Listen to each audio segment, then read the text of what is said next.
So basically, my research is about the equity quotient in financing the renewable energy transitions. So the international climate politics debate and climate finance debate is all about financial flows from developing countries to the developed countries for last 20 years.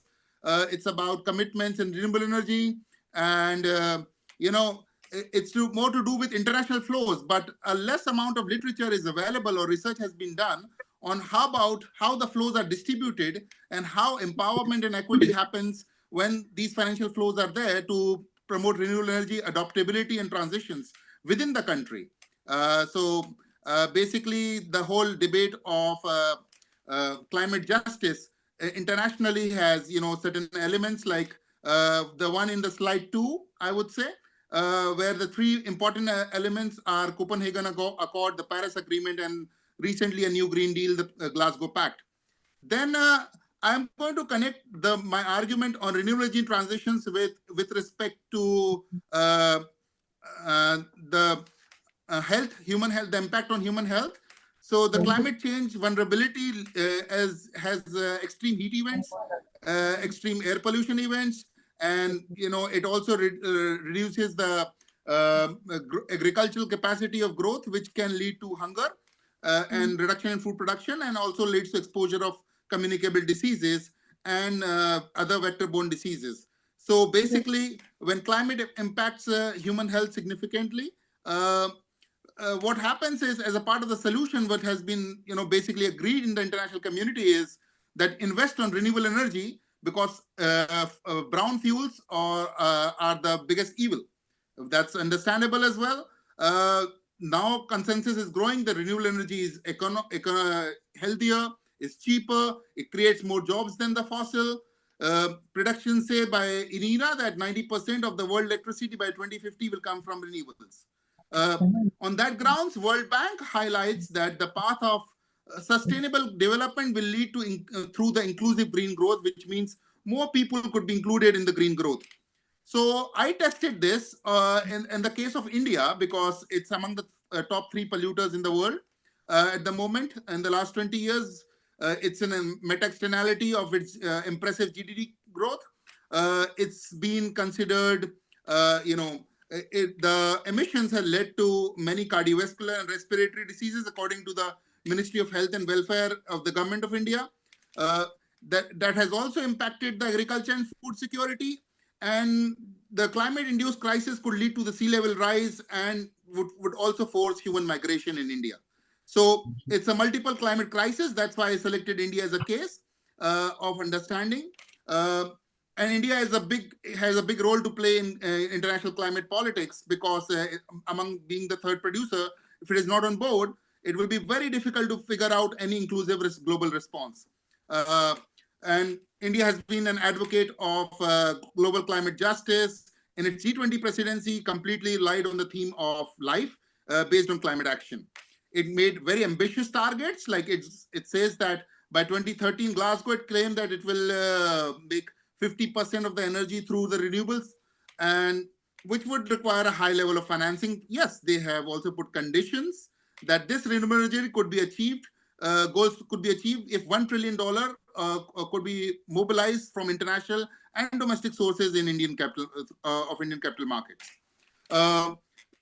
India has been doing quite impressive job in developing the renewable energy capacity as of now.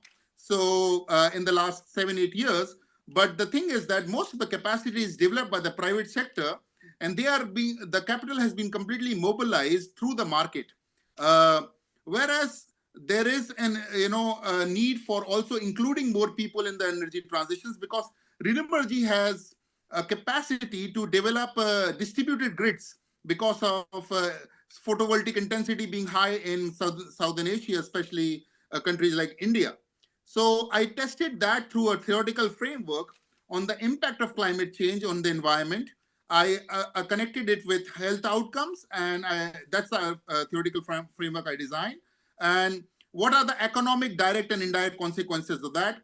And then I also try to design a framework where, add to the framework, how the mitigation responses play out, and what could be done to achieve impact on human health. That's my scope of the work for the moment.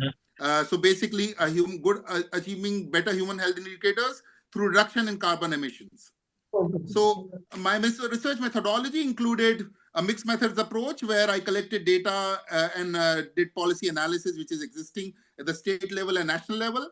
And then I also collected data from global sources of OECD, reviewed some policy papers and research papers, and also did primary research on government officials and meeting the government officials and also the other stakeholders involved in the process. I selected Rajasthan as a case of study in India, primarily because Rajasthan owns 18% of India's total renewable energy potential.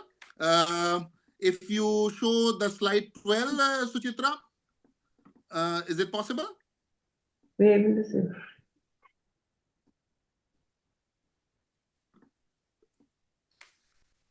Slide 12. The slide 12 basically talks about why I chose India, Rajasthan as a case, because if you see the map of India in terms of renewable energy sources, Rajasthan, the yellow, I mean, I think still it's not in the screen, slide 12.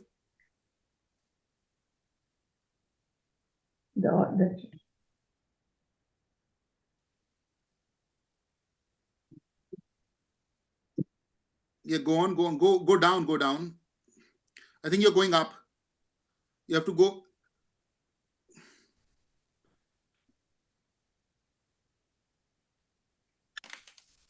No, you're going in the beginning. You have to go the other side, other direction.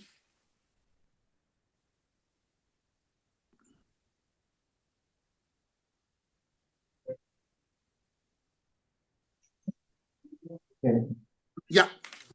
So basically, yeah, that was it. No, not the one before. Yeah.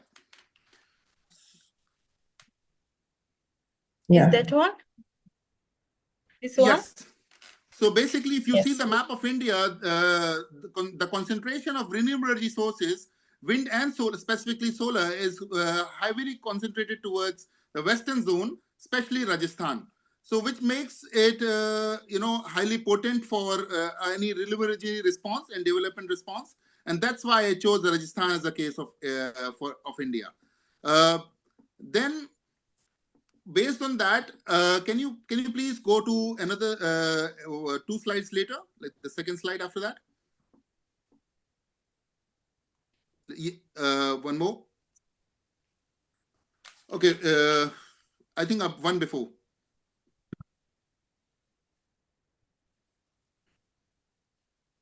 One before.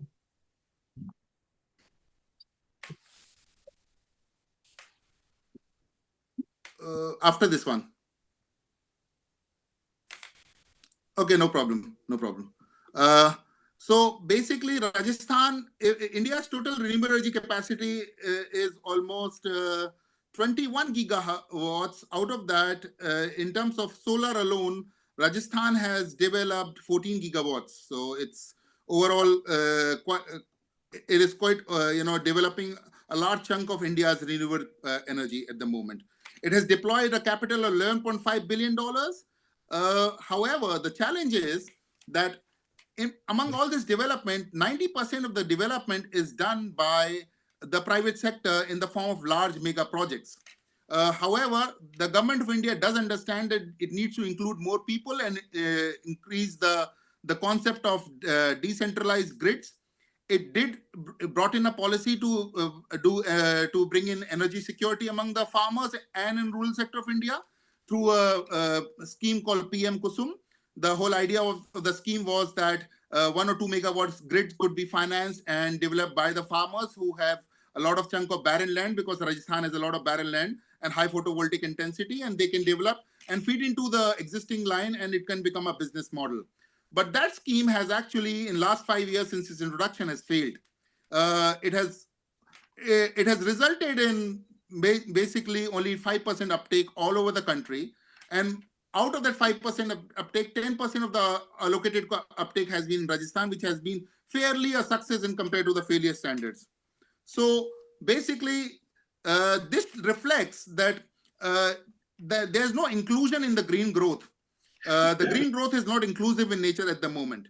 The policy which government introduces is suffering from financial gaps. I met many stakeholders in the government, also the bankers, KfW, the German Development Bank, which is heavily financing India, the Asian Development Bank, and they all say that, yes, we would like to finance this scheme. We know that the scheme is impactful. The scheme can lead to, better development of health facilities within, which can resolve in better health factors. Farmers can work during the day because right now the power is released during the night, which leads to snake bites and other diseases, and also lifestyle diseases. So all these factors basically do have a positive role. So I actually, based on my analysis, I created that this is social equity is not a philanthropy. It is a business case. A business case where processing at source could be developed with availability of power. Better education and healthcare facilities could be developed, which means a more skilled and qualified human capital could be developed. And then because the entire power purchase agreement happens between the government and the power producer, which means that the purchase is assured, so the revenues are assured. So there is very high, these projects are definitely bankable and de-riskable. So based on those understandings, I realized that the government has to make certain policy changes and interventions at the moment, because if the farmer goes for a loan today, they have to claim, they have to provide 100% collateral, which is highly unaffordable for most farms of India, because 80% of the farmers in India own less than 2 acres of the land, which means they cannot produce enough revenue to give like $500,000 of collateral, which is the cost required to set up a solar power plant. However, on the basis of discussion with international bankers and other policymakers, they see it as a positive business model, but I think there is more of a political economy at play over here, where the Gandhian philosophy of development through the masses is being ignored. So in my view, I think I will conclude by saying that green growth, if it is not inclusive, will lead to another pro-market energy dynamics, which will exclude a lot of people and which will further lead to, non-participation or non-cooperation of the bottom of the pyramid in this energy transition journey, because a transition has to be just and fair to every section of the society. That's what my research talks about. Thank you so much.